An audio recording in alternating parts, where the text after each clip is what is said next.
Guyana does not condone the reckless hunting of wildlife and has stringent laws that protect a number of endangered species.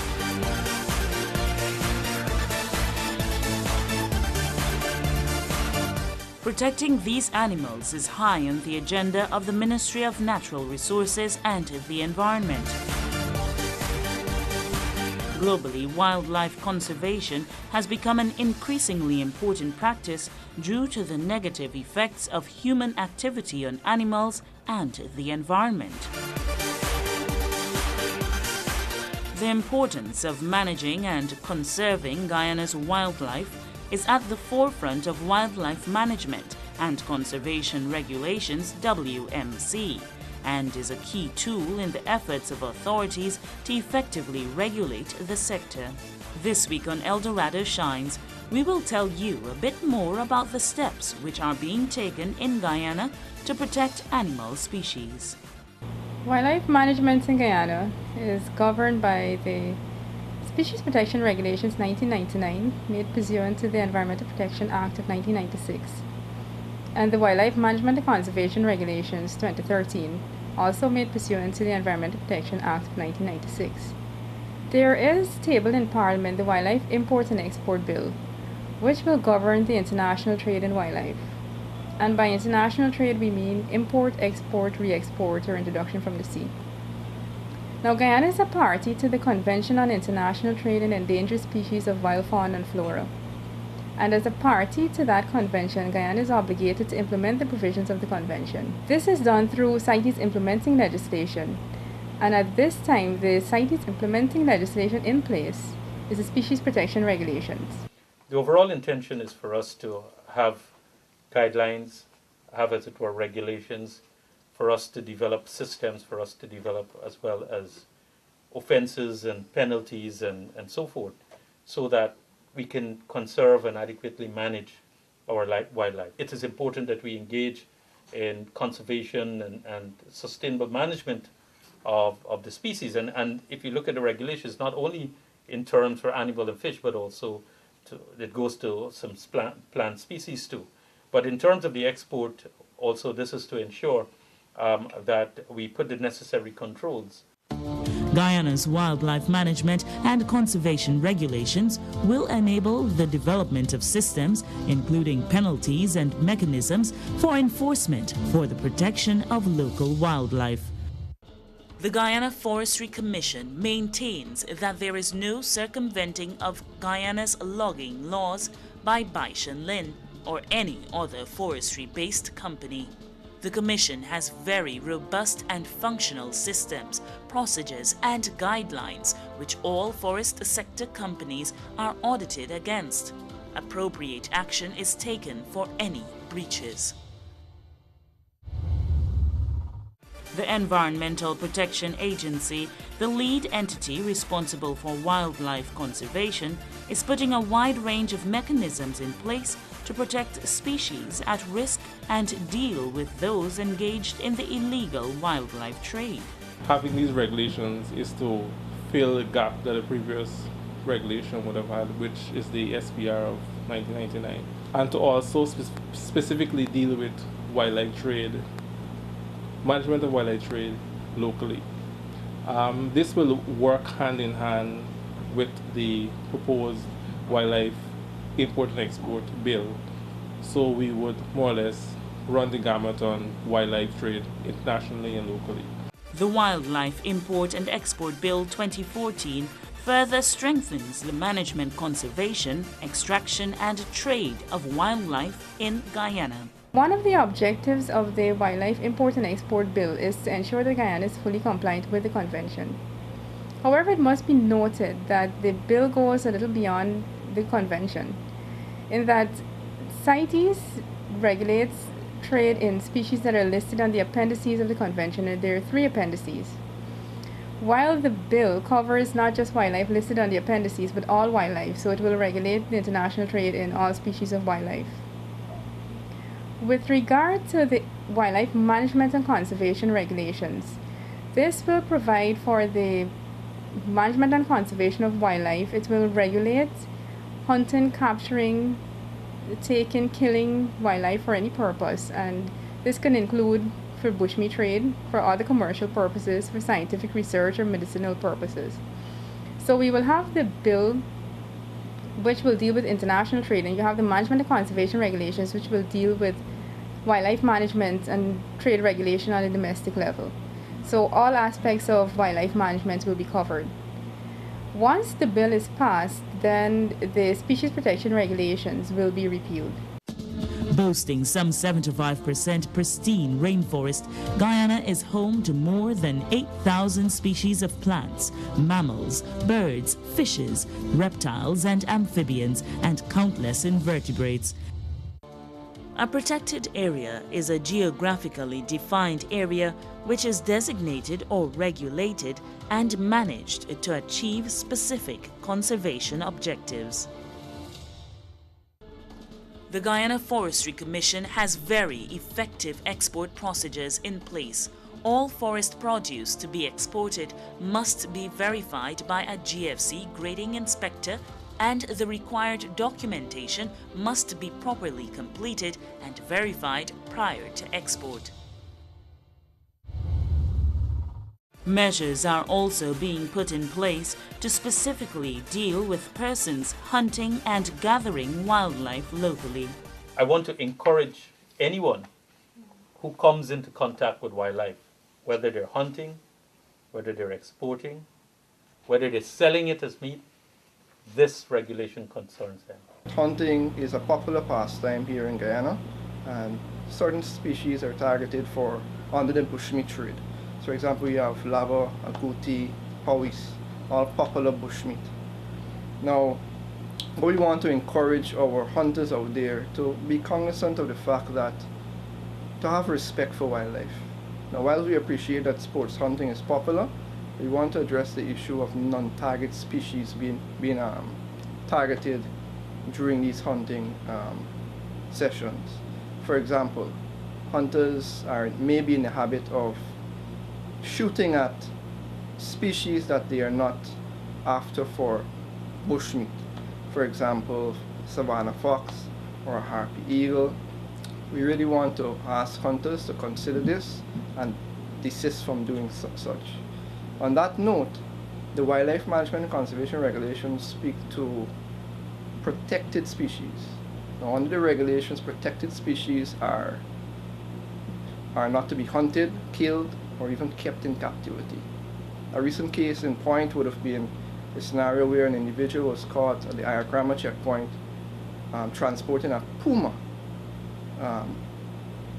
with the intention for sale. So this is illegal. We would want to strictly advise hunters or collectors of wildlife not to just go shooting at any wild animal. Those in violation of the regulations will be liable to face penalties. There are penalties. Persons can be prosecuted, they can be fined, as well as imprisoned. In the case of someone being caught guilty of hunting, killing, or keeping in captivity a protected species, the penalty can be as much as $80,000. The Wildlife Import and Export Bill will complement the Wildlife Management and Conservation Regulations. The bill will provide a national framework and mechanism to govern the international trade of all species of wildlife in Guyana. Biodiversity, the variability among living organisms from all sources, including terrestrial, marine, and other aquatic ecosystems, and the ecological complexes of which they are a part. This includes diversity within species, between species, and of ecosystems. Authorities around the world suspect they're intercepting fewer than 10% of all wildlife smuggling, with many saying it's less than 1%. Guyana is a signatory to a convention that aims to ensure that international trade of specimens of wild animals and plants does not threaten the survival of the species in the wild. Authorities in Guyana vow to continue implementing measures to protect endangered species and combat illegal wildlife trade, All Guyanese are being encouraged to support this initiative. Down in the southwest of Guyana, there's a place where the jungle just stops and opens up to a stretch of dry grasslands. This savanna region is called the Rupununi, and it's an ideal destination for serious ecotourists.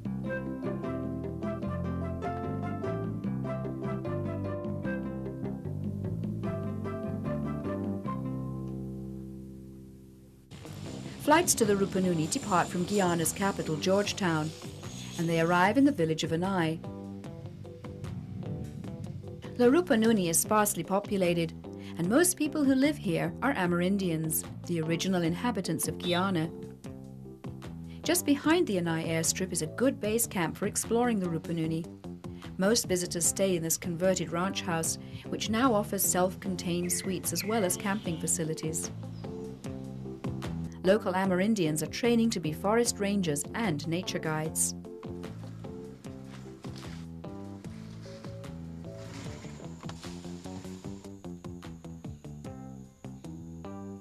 Part of their project involves photographing hundreds of species that are found here. Frogs and snakes are common, and the reserve is home to nearly 500 bird species, including the harpy eagle. From the field station, catch a lift downriver to Turtle Mountain. Guides will take you deep into the rainforest, and you never know when you'll need to recall their lessons on traditional medicine and survival skills. An hour and a half and a rather steep climb later, this spectacular panorama is your reward. Meanwhile, back on the savannah, there's another small settlement where the grasslands, swamps and flood forest all meet on the Rupununi River.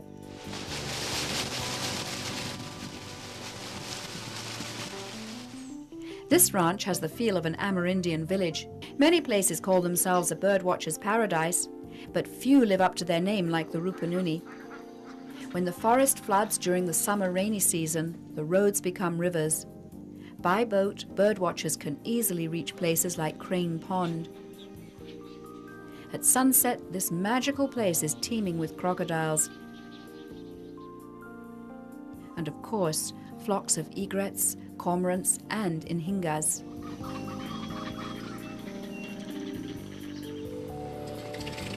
Want to cross the savannah? Reaching more remote ranches can be an adventure indeed. To save time, there are flights from Anai. Or, depending on the season, try an overland jeep journey. But if you want a true Rupununi experience, hop on a bullet cart. It may be slow, but it's authentic, and there's no better way to take in the serenity of the savannah.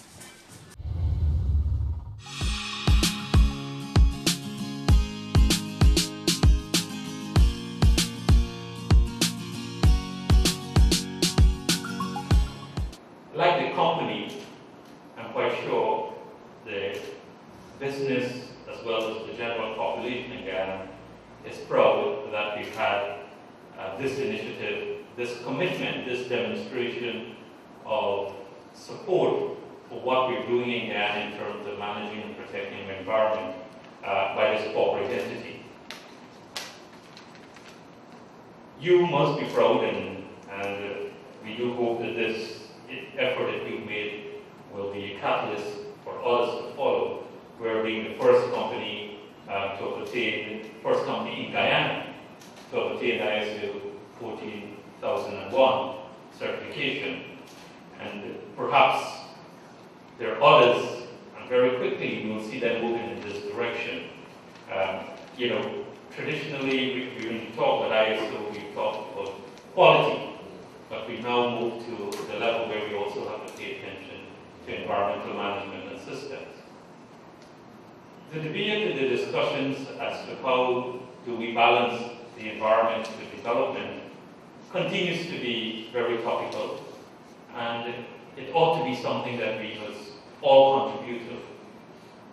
And a country such as ours, where we have an abundance of natural resources, as well as rich and proud environmental wealth, natural wealth, or which is referred to as our green capital, we are faced and we are confronted every day with what do we do how do we do it and how best can we get it done in pursuit, one, of creating opportunities, creating prosperity for people, but at the same time doing justice, as they say, ensuring that we have equal justice as we pursue development, as we pursue wealth creation, as we pursue prosperity. And there are many areas that we have embarked on as a government in terms of developing our natural resources, be it in terms of the mining sector and the extractive industry, which is growing and which has the potential to grow much more, be it in terms of what we're doing, whether it's forestry, and how do we, at the end of the day, develop a forestry sector that continues to be sustainable, but also one that is viable. How do we pursue infrastructural development? How do we open up our interior in terms of building? Well, how do we build facilities? How do we, in terms of the president of the Manufacturers Association, raise the issue of energy? How do we transform that green wealth into energy, as we sought to do and we're committed to doing? We talked about hydro, but there are also other avenues that we're looking at. How do we develop an oil and gas sector and at the same time continue to have that level of abiding commitment in terms of the management and protection of our environment? And so these are the real issues we continue to confront as a nation. And we cannot flip-flop on this matter. We cannot one day complain about the lack of opportunities and the lack of development, and when there is a pursuit to provide those opportunities to development, we then jump across and say, well, we cannot touch the environment, we have to leave it in its pristine state. At the end of the day, it's about balance. It's about sensible utilization and management of those resources, but at the same time, giving due regard in terms of how we protect and how we manage the environment. And then that brings me to the issue in terms of looking at industries and businesses, because we want to spur growth, we want to create opportunities, and we also want to transform this green wealth that we have as also contributing to this growth, to this development. And so what we've done nationally is that we have set up, and the main entity we've set up to ensure that we achieve this balance. Yes, we have the ministry, but the regulatory entity has been the Environmental Protection Agency. And it's an agency that I don't think that many of us give due attention or perhaps respect it. But that is, as it were, the modulator in terms of development versus how do we protect and manage the environment. And what we've been able to do with the EPA itself in terms of supporting entities, businesses, enterprises, government itself even too, in terms of activities, is to ensure, one, that we have firm regulation, we have a comprehensive regulatory scheme in place, and we ensure that there is adherence. So much so that over the last year, we've been able to set up a compliance and enforcement division now in the EPA. We've also been very diligent as the economy expands and more activities. We've seen there's been an increase in terms of the EPA itself engaging in environmental authorization and permitting. In 2012, we permitted just about 119 enterprises.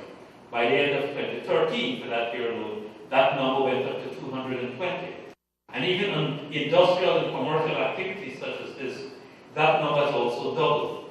And this not only reflects expansion, expanded economic activity, but also it shows two things. One, enforcement in terms of environmental safeguards and obligations being met, but also the willingness by companies themselves to undertake and to subject themselves, as they ought to, under the laws of our country, to so do. And we will continue to ensure that this balance in terms of between development and protecting the environment, all within the framework of the low carbon development strategy, that those are met. That a cement company such as this one has undertaken it is also important, because the statistics will show you that cement production is the significant contributor to man-made greenhouse gases. There are different estimates. They range between 3 to 5% globally, although there have been efforts made to move towards what they call eco-cement, that it can play a positive role in terms of protection of the environment. And so that you have taken that step too, within the context of Guyana, within the context of what we're doing, sends a positive message, and which we are very supportive of, and which we want to commend the company and commend the number of initiatives. Stepping outside of the environment and speaking to the companies, you know, we have an expanding economy, especially the construction sector. Last year, the importation of cement nationally was just over 246,000 tons of cement. Not only by your company, but all in terms of importation. I see you're looking at your numbers there and wonder whether it be some smuggling taken place by the company. No, that's what audits do. The environmental audit is also thinking about the numbers. And that number has been increasing, and it reflects demand. But I also want to make an appeal to your company. You also have an obligation to support and facilitate this development.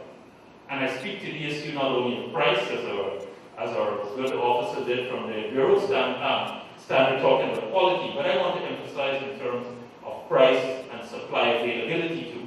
Because we've had periods in our country whereby an ordinary person who's undertaking construction could not even access cement, and this is recent, or when they could, the prices were astronomical given our context. So, whilst you've made progress in terms of ISO 14001, and persons listening will say, well, how does that also relate to translate? What about also quality and ability? I also want to make an appeal to the company to continue to be a good corporate citizen of Guyana and ensure too that you address the issues of consistency of supply as well as affordability by our consumers.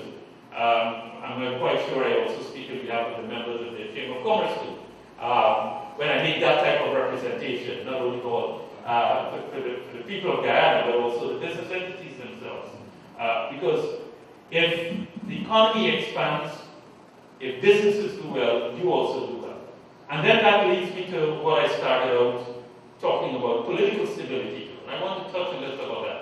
Because we can talk about growth, we can talk about wise environmental management, we can talk about opportunities. But if we do not have a stable and enabling political framework, all those factors, all those realities that we are trying to realize and sustain, those at all can be affected. And I want to say tonight that our government, we're committed to ensuring that we have a stable political environment that is conducive for business, that is conducive to the provision of opportunities for all the people of Guyana.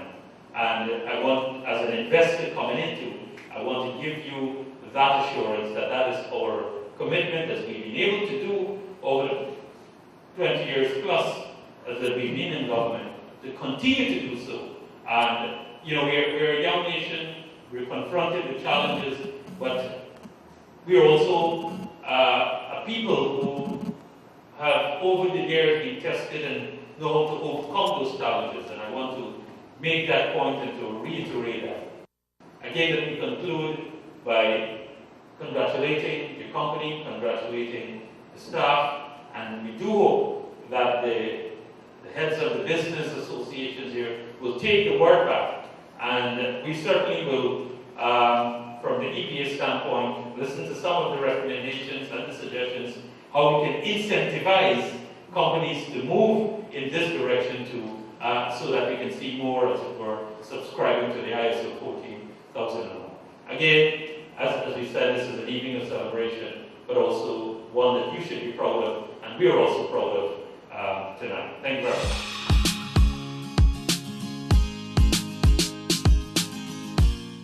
Steps towards the conservation of biodiversity will promote protecting and sustaining wildlife. Over the years, Guyana has taken and will continue to take such steps. Since it is scientifically conclusive that one of the major contributors to global warming is tropical deforestation, Guyana has cemented its belief that addressing this issue has now become one of the global priorities for combating climate change. Check us out on the internet for this and every episode of Dorado Shines. Just go to YouTube, search for Dorado Shines and start watching, or like us on Facebook and receive instant updates. You've been watching Dorado Shines. Do join us again next week for another program. Until then, do remember that we all have a role to play in protecting the environment.